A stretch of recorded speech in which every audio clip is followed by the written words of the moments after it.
बम बम शिव, बम बम शिव, बम बम शिव। आज आप श्रवण करेंगे सोमवार भोलेनाथ की पावन कथा। जब मन व्याकुल हो, जीवन में बाधाएं बढ़ जाए और हर दिशा में अंधकार दिखाई दे, तब स्मरण कीजिए करुणामय शिव का। सोमवार का दिन विशेष रूप से उनकी कृपा प्राप्ति करने का अवसर माना जाता है। इस दिन व्रत और कथा का श्रवण करने से भक्तों के सभी दुख दूर होते हैं और घर पवित्र में सुख शांति का वास होता है। कहा जाता है कि माता पार्वती ने भी कठोर तप करे सोमवार व्रत के प्रभाव से ही शिव जी को पति रूप में वो प्राप्ति किया था। इसलिए यह व्रत विशेष रूप से मनोकामना पूर्ति और वैवाहिक सुख के लिए अत्यंत फलदायी माना गया है। आइए श्रद्धा और विश्वास के साथ सोमवार व्रत की यह पावन कथा आरंभ करते हैं। करेंगे सोमवार की व्रत कथा। सोमवार व्रत कथा। धर्मपुर नगर में एक धनी वो सेठ रहता था। दूर दूर तक उसका व्यापार फैला हुआ था। नगर में उसे सेठ का सभी लोग मान सम्मान बहुत करते थे। इतना सब कुछ होने पर भी वो सेठ अंतर मन से वो बहुत दुखी था, क्योंकि उस सेठ का कोई औलाद नहीं था। दिन रात उसे एक ही चिंता वो सताती रहती थी। उसकी मृत्यु के बाद उसके इतने बड़ा व्यापार और धन संपत्ति को कौन संभालेगा। औलाद पाने की इच्छा से वो सेठ प्रति सोमवार भगवान शंकर की वो व्रत पूजा किया करता था। संध्या काल को सेठ शिव मंदिर में जाकर शंकर भगवान के सामने घी का दीपक जलाया करता था। उस सेठ की भक्ति देखकर एक दिन माता गौरी ने भगवान शिव से कहा, हे प्राणनाथ, यह सेठ आपका साचा भक्त है। कितनों दिनों से यह सोमवार का व्रत और पूजा नियमित कर रहा है। भगवान आप इस सेठ का मनोकामना अवश्य पूर्ण कर दीजिए। भगवान शिव शंकर ने मुस्कुराए और कहा, हे गौरी, इस संसार में सबको उसके कर्म के अनुसार फल की प्राप्ति होती है। प्राणी जैसा कर्म करते हैं उन्हें वैसा ही फल प्राप्ति होता है। इसके बाद पार्वती जी नहीं मानी। उन्होंने आग्रह करते हुए कहा, नहीं प्राणनाथ जी, आपको इस सेठ का इच्छा पूरी करनी होगी। यह आपका अन्याय भक्त है। प्रति सोमवार आपका विधिवत व्रत रखता है और पूजा प्रार्थना के बाद आपको भोग लगाकर एक समय भोजन ग्रहण करता है। आपको इसे औलाद प्राप्ति का वरदान देना ही होगा। गौरी का इतना आग्रह देखकर भगवान शिव शंकर ने कहा, तुम्हारे आग्रह पर मैं इस सेठ का औलाद प्राप्ति का वरदान देता हूँ, लेकिन इसका औलाद 16 वर्ष से अधिक जीवित नहीं रहेगा। उसी रात शिव शंकर ने सपने में उसे सेठ को दर्शन देकर उसे औलाद प्राप्ति का वरदान दिया और उसके औलाद के 16 वर्ष तक जीवित रहने के भी बात कह दिया। भगवान के वरदान से सेठ को खुशी तो हुआ, लेकिन औलाद की अल्पयाहु की चिंता ने उसे दुख कर दिया। सेठ पहले की तरह सोमवार का विधिवत व्रत करता रहा। कुछ महीने बाद उसके घर अति सुंदर औलाद उत्पन्न हुआ। औलाद जन्म से सेठ का घर में खुशियां तो भर गया। बहुत धूमधाम से औलाद जन्म का समारोह भी मनाया गया। सेठ को औलाद जन्म की अधिक खुशी नहीं हुआ, क्योंकि उसे औलाद की अल्पयाहु के रहस्य का पता था। यह रहस्य घर में किसी को नहीं बताया था। वृद्धन ब्राह्मणों ने उस औलाद का नाम अमर रतन रखा। जब अमर रतन 12 बरस का हुआ तो शिक्षा के लिए उसे बनारसी भेजने का वो निश्चय किया गया।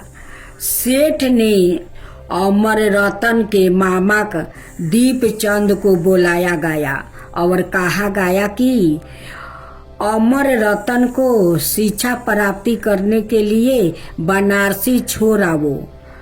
अमर रतन अपने मामा के साथ शिक्षा प्राप्ति करने के लिए चल दिया। रास्ते में जहाँ भी अमर रतन और दीपचंद रात्रि विश्राम के लिए वो ठहरते, वही यज्ञ करते और ब्राह्मणों को भोजन कराते। लंबी यात्रा के बाद अमर रतन और दीपचंद एक नगर में पहुंच गया। उस नगर के राजा की कन्या के विवाह की खुशियां में पूरा नगर को सजाया गया था। निश्चित समय पर बारात भी आ गई, लेकिन वर का पिता अपने बेटे के एक आंख से काने होने के कारण बहुत चिंतित था। उसे इस बात का भय सता रहा था कि राजा को इस बात का पता चलने पर कहीं वो विवाह से इनकार ना कर दे। इससे उसकी बदनामी होगी, बहुत शिकायत होगी। वर के पिता ने अमर रतन को देखा तो उसके मस्तक में एक विचार आ गया। उसने सोचा, क्यों ना इस लड़के को दूल्हा बनाकर राजकुमारी से विवाह करवा दूं। विवाह के बाद इसको धन देकर विदा कर दूंगा और राजकुमारी को अपने नगर में ले जाऊंगा। वर के पिता ने इसी संबंध में अमर रतन और दीपचंद से बात की। दीपचंद ने धन मिलने के लालच में वर के पिता की बात स्वीकार कर लिया। अमर रतन को दूल्हा के वस्तु पहनाकर राजकुमारी चंद्रिका से विवाह करवा दिया गया। राजा ने बहुत सा धन देकर राजकुमारी को विदा कर दिया। अमर रतन जब लौट रहा था तो सच नहीं छिपा सका और उसने राजकुमारी की ओढ़नी पर लिख दिया, राजकुमारी चंद्रिका, तुम्हारा विवाह तो मेरे साथ हुआ था। मैं तो बनारसी में शिक्षा प्राप्ति करने जा रही हूँ। अब तुम्हें जिस लड़का की पत्नी बनना पड़ेगा वो एक आंख से काना है।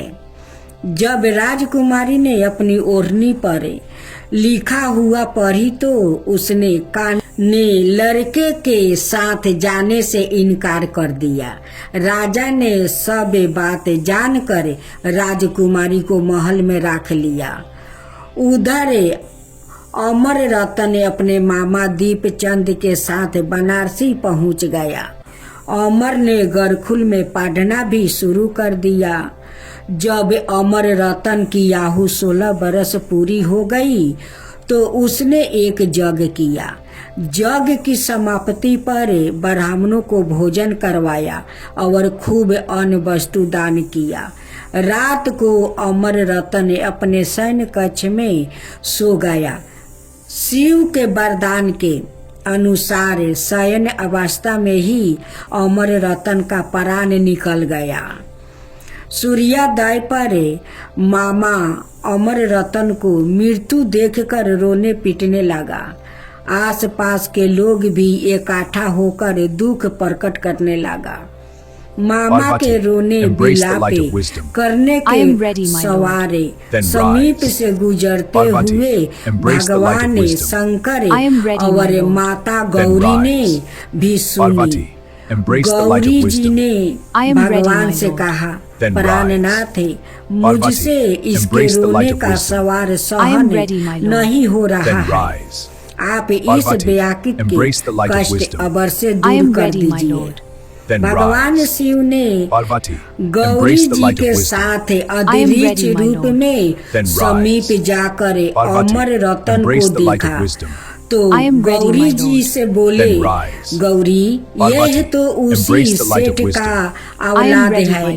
मैंने इसे 16 बरस की आयु का वरदान दिया था। इसकी आयु तो पूरी हो गई है। गौरी जी ने फिर भगवान शंकर से निवेदन किया, हे प्राणनाथ, आप इस लड़के को जीवित करें, नहीं तो इसके माता पिता औलाद की मृत्यु के कारण रो रो कर अपने प्राणों का त्याग कर देंगे। इस लड़के का पिता तो आपका परम भक्त है। वर्षों से सोमवार का व्रत करते हुए आपको भोग लगा रहा है। गौरी के आग्रह करने पर भगवान शंकर ने उस लड़के को जीवित होने का वरदान दे दिया और कुछ ही पल में वो जीवित होकर उठकर बैठ गया। शिक्षा प्राप्ति करके अमर रतन मामा के साथ अपने नगर की ओर चल दिया। दोनों चलते हुए उसी नगर में पहुंच गया जहां अमर रतन का विवाह हुआ था। उस नगर में भी अमर रतन ने यज्ञ का आयोजन किया। समीप से गुजरते हुए नगर के राजा ने यज्ञ का आयोजन देखा।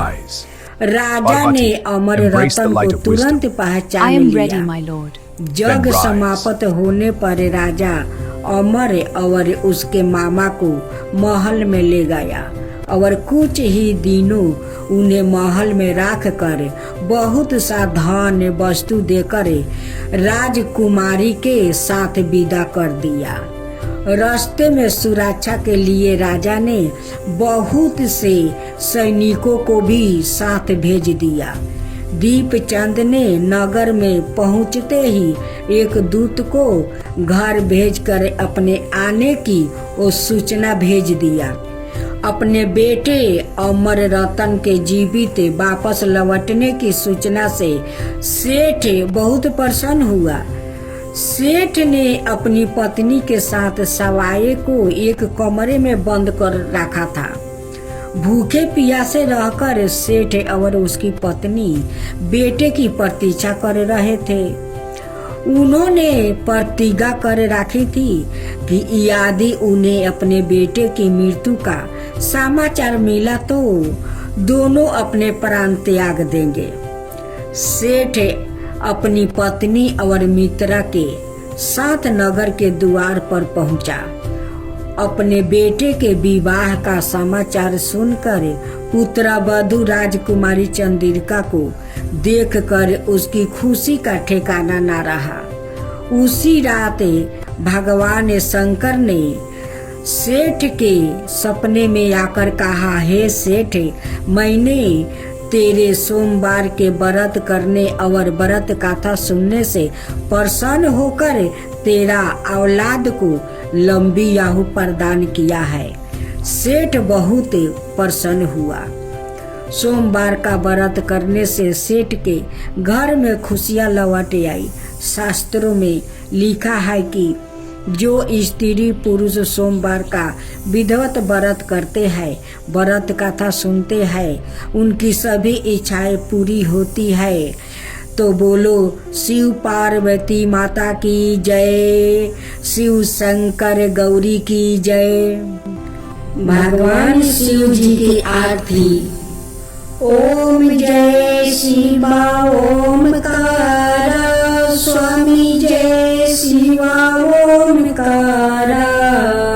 ब्रह्मा विष्णु सदा शिव अर्धंगिनी धारा।